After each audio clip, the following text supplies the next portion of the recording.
anxiety. But last year, I started out from Richmond very, very anxious because we had just had a storm and I was flying up to Dulles Airport.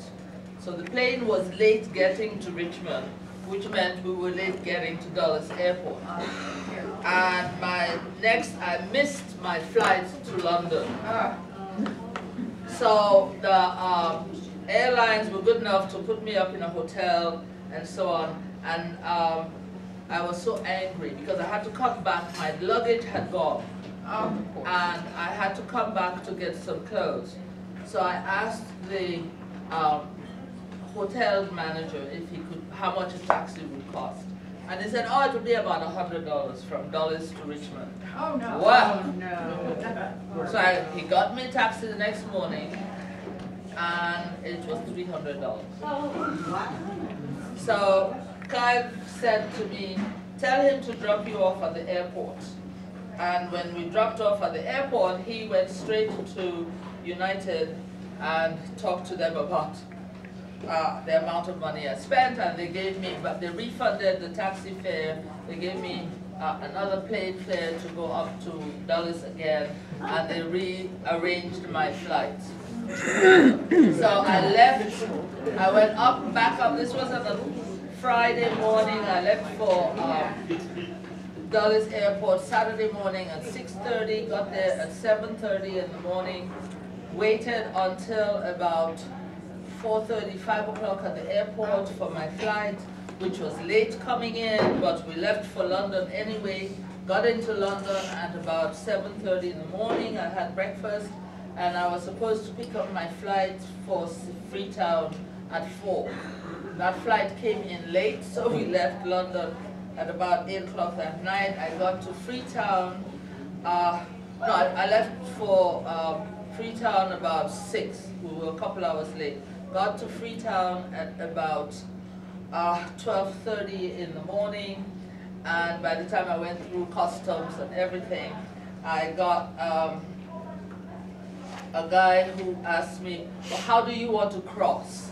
Now, we have to cross either by ferry or by speedboat to the mainland.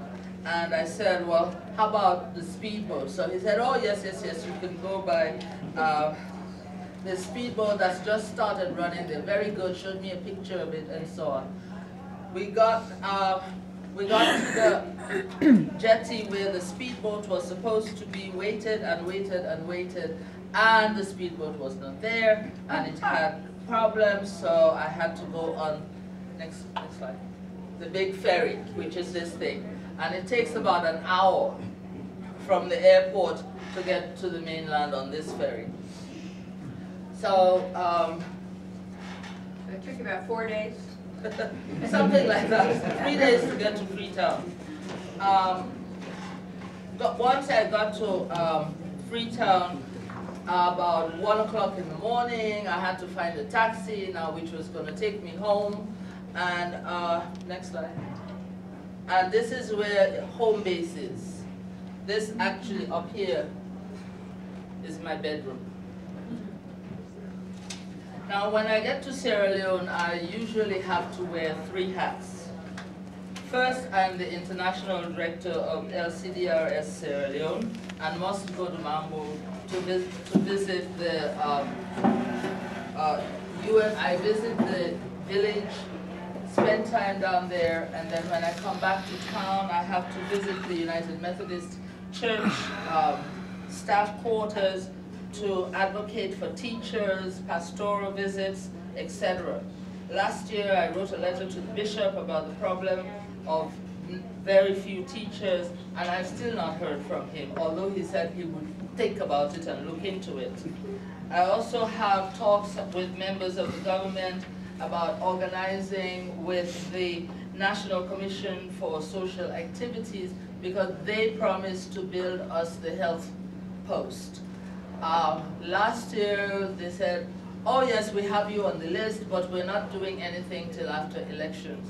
Elections ended in November, so now we're going to have to see where they're going to put us in terms of building the health post. And that the village has no healthcare facilities at all.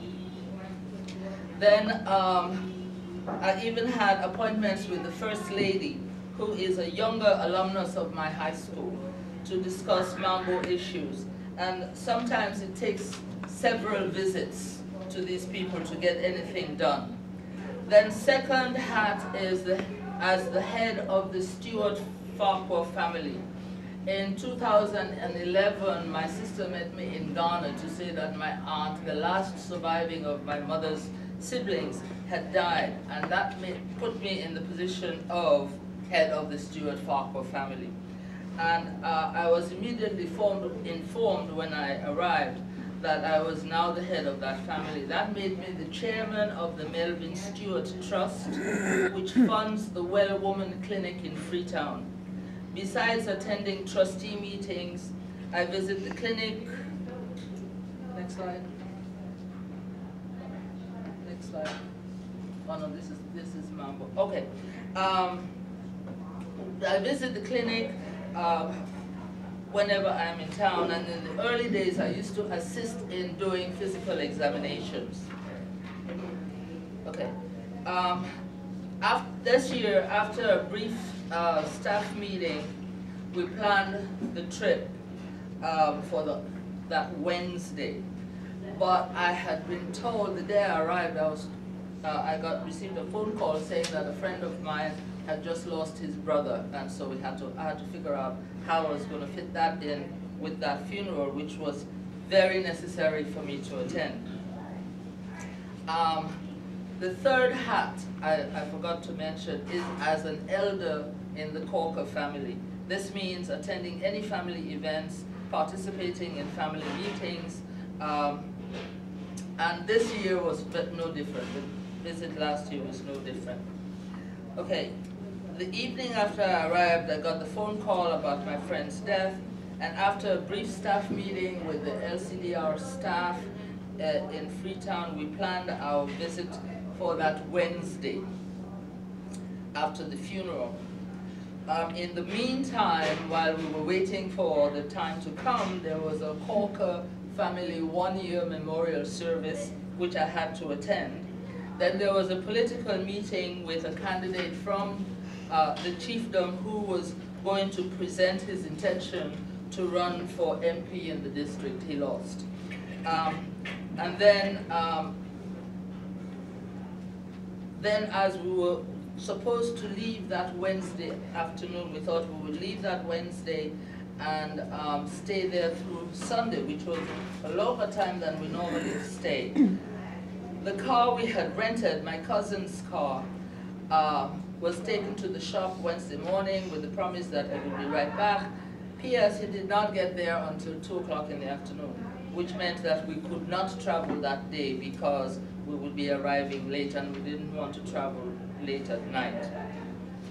So we had to put up our trip for that Thursday morning, and we had a long way to go because one of the bridges, the Mabang Bridge, was closed to traffic. It was closed for repairs, so we had to take the long way around. Anyway, we arrived in Mambo late in the afternoon that Thursday, and that Friday morning we visited the school. And the school desperately needs repairs. The children,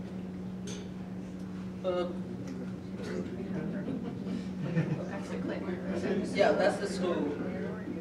Next to, okay. The children actually look much brighter because now they're eating at least one meal a day, paid for by LCDRS. The school feeding program is still going on. The Friday later in the day, we took a trip to the Luma, next slide, which is the market day for the entire Mambo section. And people come from everywhere with their wares. Okay, that's salt. Some of that is salt. There's a lot of salt that's harvested from the river and sold. Another slide. Okay, this is another slide. Well, this is what the market looks like. I think we were looking for peppers in that slide. Now, in this market, we have one woman who asked us if we could help her with a microcredit, and she has 10 women on that microcredit. So when we got to that place, her house is not too far from there, so she entertained us, and that's her on the left there. And this is my cousin Isa, who is my right hand for Lesana. And then my uncle, whenever I'm in the village, the paramount chief, who is my aunt, who was here last year, this is her brother, and she always sends him to the village to be with me in case I need anything. Okay. Okay, the men are eating. Because in Africa, when you visit somebody, there's always food. They will always offer you food. Okay. Now, one of the things that we started in the village was my grandfather's farm called Mania. This is a huge, I don't know how big it is, but it had just been lying there fallow. So I suggested to my cousins that they needed to take responsibility for the village, because none of my father's siblings' children were coming back. And my time there was limited anyway. So they had to start taking responsibility. So I told them they could start doing the farm, plant whatever they wanted, harvest it, use the proceeds to develop the village, pay for school fees, and so on. And so this is I asked my uncle to go to this farm because they have to walk, and there was no car road there. So he had these pictures taken. Next one. This is my uncle, my young uncle, and this hole here is where they do the palm kernels to make palm oil. They collect the palm kernels there, and they steam them and pound them to remove that red skin. That's what Dr. Oz now says is the magic oil to use. So that we do produce a lot of that at home. And so anyway, we've hired some people to do the farming, and we pay them monthly, and they planted peanuts, and they just had a very good harvest of peanuts. They're planting another set. They planted pineapples, they planted rice, and they also have the salt farm that they do. So for the first time, I got word that the family had a meeting at Christmas time to discuss how they were going to use the resources. To me, that's a very positive sign that they're getting ready to move into their own self-care. Back in the other slide. Okay, this is another slide of Mania. Keep going. Yeah, it's a fairly big farm. On the Sunday we were leaving, my uncle was going back to the chieftain village by boat, so we were down there to see him off. This is the Mambo River. Next. And then we went to church. Now church is held in the school, and these were the church musicians. This guy is the only decent teacher in the school. We have a headmaster who is there, but he really is not interested in doing what he wants, the teaching anymore, because he really just wants to retire, and he is the town drunk when there's an event. So he has, this child is one of my nephews. George is his name, George Caulker, and he's beating on some metal piece. Next. Okay. And these are the people who came to church. Most of the time, it's the children who come to church. The adults will come if we are there. And the UMC church charges them, I think it's 60,000 leones a month, just because they're running a church. Even though I've said to them, you know, it's not fair because, you know, they don't collect much of an offering. This money is supposed to come from the offering. Well, they don't collect much. And the teachers therefore have to use their salary to pay the church for that fee. And excuse me? It's not in US. At 12, 15 hours, between 12 and 15 hours. Yeah, which is, for them it's expensive. Okay. So back in Freetown, no, this is still church. Church? And my cousin, she's the education counselor for LCDRS. She was preaching the sermon for that day. And here, 2 children now playing. This is the leadership of Mambo. This is the head of the family. She's my grandfather's daughter, I'm sorry. And her name is Yema Lizzie. She's in her 80s, but she is in control of everything. Next. And this is her family. These are her daughters, and that's my uncle, that's her brother, a half-brother.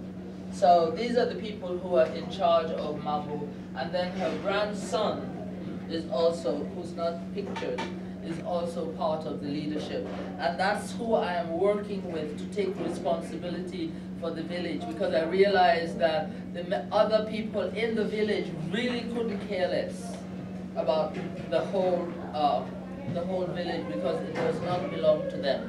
They're just there, they come, they build their house, and they take care of their little bit of property. But the whole village belongs to the Caulker family, and they're the ones who have to take responsibility. Next. Okay.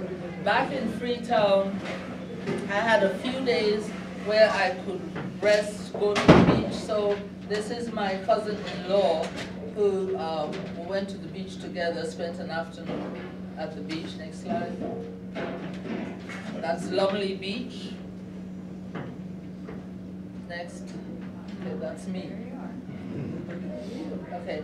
Then I went to visit, as I mentioned earlier, I went to visit the Well Woman Clinic. The trust was established in 1978, 3 years before my aunt Melvin Stewart died of breast cancer. The clinic was launched in March of 2006, following the death of a cousin from breast cancer. And it was opened by the Minister of Health. The clinic works in close collaboration with the Sierra Leone government and other organizations to promote good health, reduce the incidence of breast and other cancers affecting women's reproductive health, provides wellness screening for diabetes, hypertension, obesity, STDs, and I had to attend a fundraiser meeting as part of that. Next slide. Okay, these are women sitting down waiting to be seen. The clinic has just developed, and they've seen, I think they see now about 2,000 women a year, which is good. Next. Next. All right. Now, Easter fell, I was there for Easter this year. So I traveled, and so I traveled with my cousin, who is running the same sort of program that I am running in Mambo. She's running it in a village called Bompetok. She and her sister is here, and they both are doing, that's the village they grew up in. So we were traveling up to Bompetok for Easter, and this is just part of the scenery as on the way up. Next slide. Okay. Now this is, we're still in town. And when we were in school, Rhoda and I can attest to that. This is the church we attended. I was in boarding school, she was not. But this is the church in boarding school that I attended when I was in boarding school. And that church was completely destroyed by the rebels. And so that's the new Holy Trinity Anglican Church. Okay. This is a picture of the Bane of Sierra Leone. These are called Okadas. These are Honda mopeds that carry people for a fee. And they are all over the place like mosquitoes. And they don't obey any kind of traffic rules at all. So here's a bunch of them coming into town as we were going out. Next. Okay. That's when we stopped at the gas station, and I just had to take a picture of the mountains. Next. Okay. And this is a market that it's rather empty right now, but the people stop there to buy things like cassava, potatoes, peppers, oil, because it's cheaper at this market on the way to the village. Because villages usually don't have much of anything. Go ahead. Okay. Now this is the village, and that's the house we stayed in. My cousin built that house for herself and her sister. Next. And this is 6:30 in the morning. The children have to sweep the yard. That's their chore. Next. See? Some of them are okay, this is Easter Sunday, and you can see that the church was really very crowded. Fortunately, I was sitting in the back. Go ahead. And that's the church, that's the Otterbein Memorial Bopeto UMC Church. Okay, the church was out. These are Easter lilies that grow in the yard. When we were in school, we used to have a compound full of Easter lilies at Easter time. These are orange lilies. Remember, Rhoda? Yes. Okay. Okay, this is their community center. And the water comes almost up to one of the houses I used to, the roundhouse, which is where I used to stay. But you could sit there, there are benches there, you could sit there and just be with the water. Next. Okay. The Paramount Chief came for a little bit of R&R with her nieces. So that's her sitting, enjoying the breeze. Next. Okay. And when the chief is there, then people come, the Bondo Society sends members to come and entertain the chief. So these are some Bondo members. They have the young children who are not yet in the Bondo Society, and the Bondo Society is a society for women. And initially it was set up to teach women the art of homemaking, raising children, etc. And they still carry that tradition.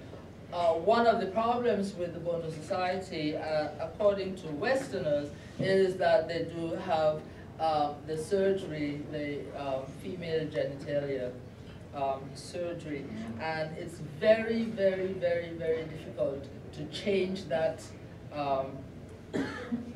tradition in any of the African countries. In Sierra Leone, they're beginning to encourage people to finish school first and then make the decision. I think they've passed a law saying that no child is to go to Bondo until they're 15 or 16, which is a change because they used to go as young children. Okay, and here they are dancing, and of course the young ones are trying to impress the chief.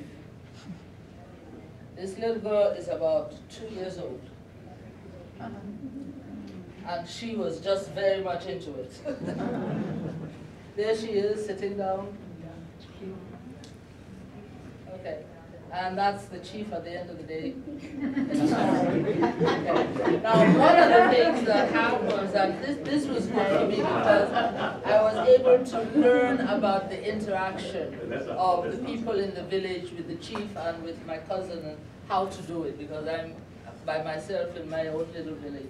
So that's the chief entering a village, and she was entering with some of the Bondo women behind her, so they were dancing in to where we were going to have the meeting. Next.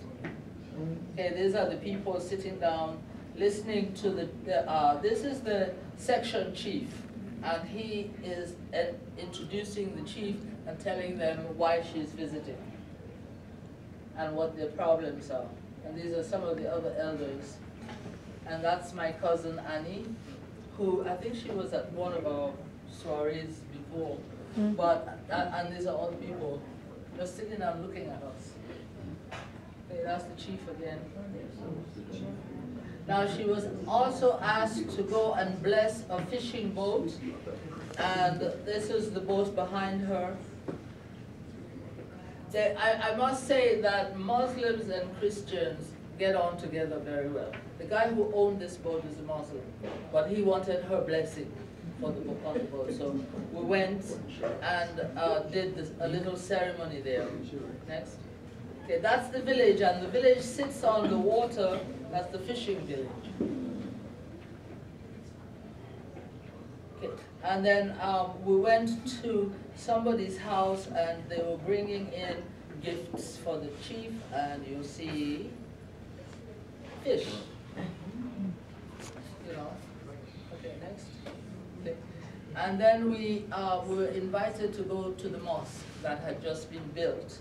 And so this is our visit to the mosque. And then other gifts that came in, a little goat.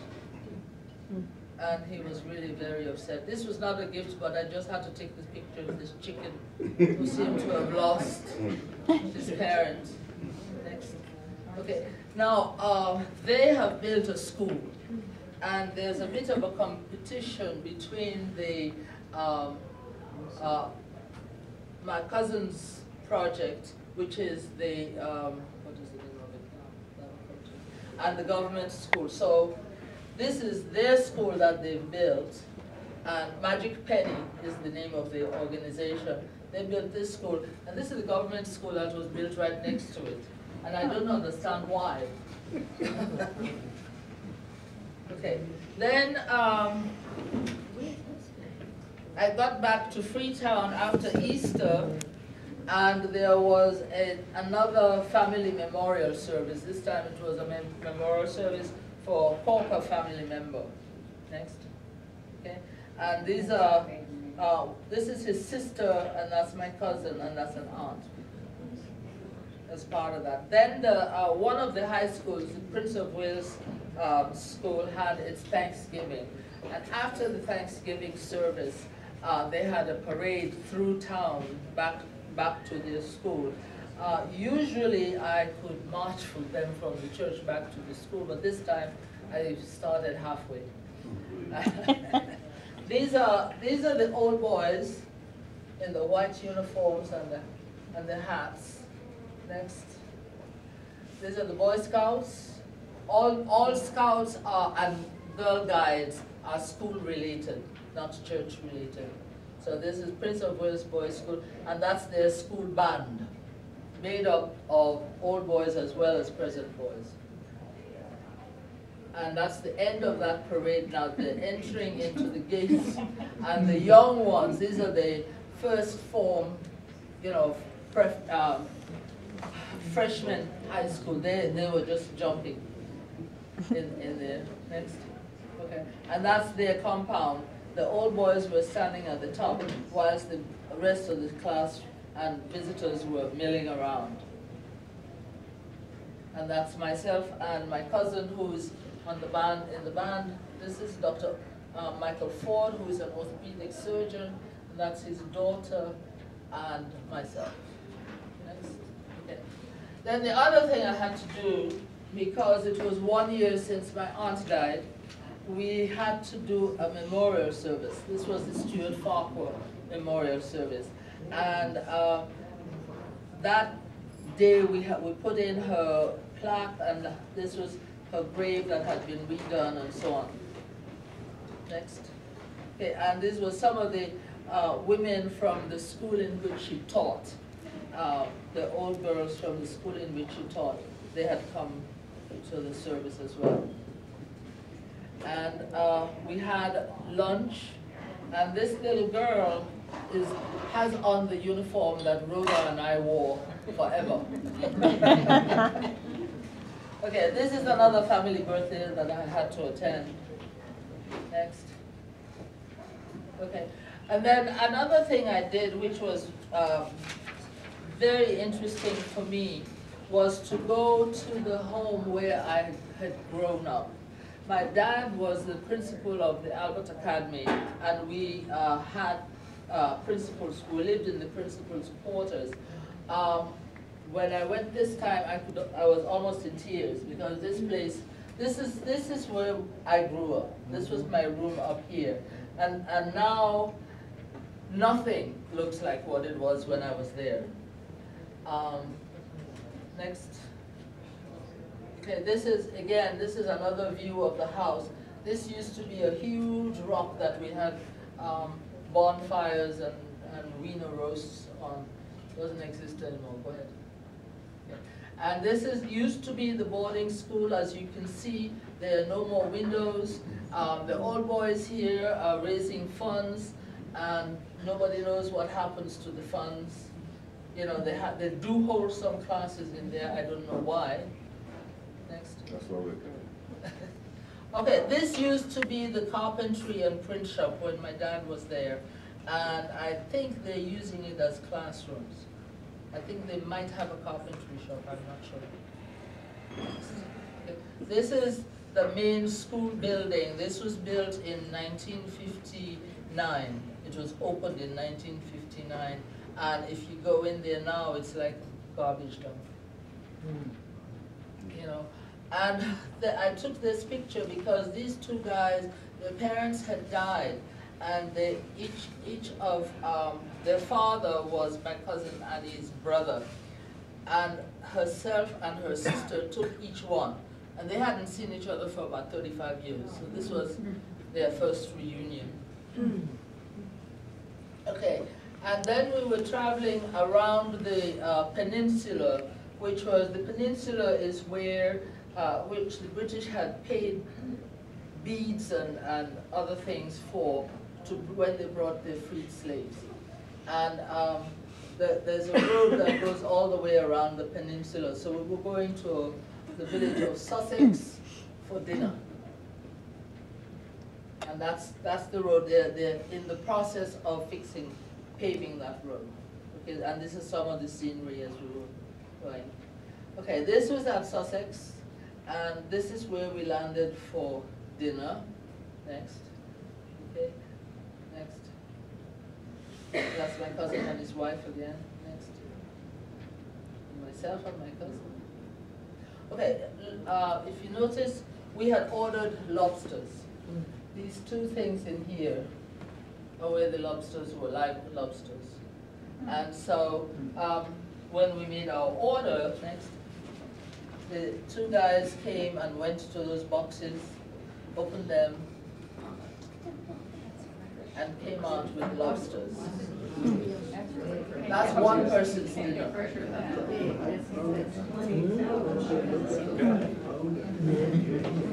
Okay, and this is where this is my cousin's home in where in the town where he lives, Marjay Town. Go ahead. And that's another view of the house. Okay. And then I left Freetown now for London. And this was the speedboat. This was the scene on the boat as we went to the airport. I spent 2 weeks in London with seeing my siblings before I came home. That's saying goodbye. And then I arrived back in Richmond, and that Saturday we were having the barbecue. I'm sorry he's not here to see that, but that was my trip. My trip this year will start in May because at the end of April, my graduating class from college is celebrating our 50th year since graduation.